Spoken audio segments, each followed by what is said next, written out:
Hi, இன்னைக்கு முல்லை செடி பதியம் பார்க்கலாம். இது டெய்லி பூக்கிற மல்லி எங்கள் அம்மா வீட்டில் இருக்குது. அங்கேருந்து இப்போ வெயில் சீசனுக்கு அதை கட் பண்ணி விடுவேன். அங்கேருந்து அந்த கம்பை எடுத்துகிட்டு அதை சாய்வாக கட் பண்ணி தான் வைக்கணும். எனக்கு ஃபஸ்ட்டு வீடியோ டெலீட் ஆகி போயிடுச்சு. அதனால் இப்போ 4th டேலேருந்து உள்ள வீடியோ தான் போட்டிருக்கேன்.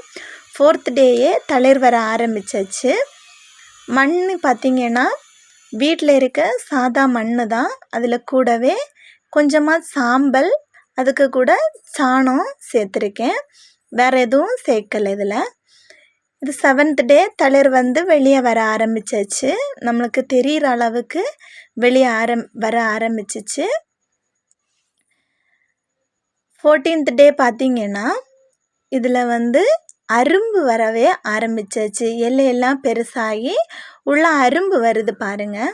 தெரியல வீடியோவுக்கு கிளியராக, ஆனால் இதில் அரும்பு வந்திருக்கு. இது கொஞ்ச நாள், இது டெய்லி பூக்கிற மல்லி ஆனதுனால சீக்கிரமாக இதில் அரும்பு வந்துடும். 1 மாதத்துக்கு அப்புறம் பார்த்திங்கன்னா 1 மாதம் கரெக்டாக 30 நாள் ஆயிடுச்சு. இப்போ பாருங்கள், இதில் நம்ம அந்த மொட்டை எல்லாமே வெளியே வர ஆரம்பிச்சாச்சு. மொட்டு பூக்கிற அளவுக்கு வந்துருச்சு. இப்போவே நம்ம இதை மாற்றி வைக்கலாம். சாதா மல்லியாக இருந்தால் இப்போவே நம்ம மாற்றி வைக்கலாம்.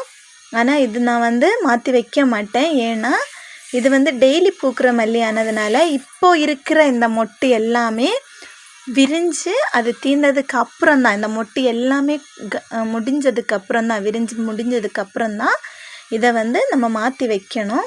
இப்படி மாற்றி வைக்கிற வீடியோ நான் நெக்ஸ்ட்டு வீடியோவாக போடுறேன். அதை மாற்றி வைக்கும்போது அடுத்த வீடியோ போடுறேன். வீடியோ பிடிச்சிருந்துன்னா லைக் பண்ணுங்கள், ஷேர் பண்ணுங்கள், சப்ஸ்கிரைப்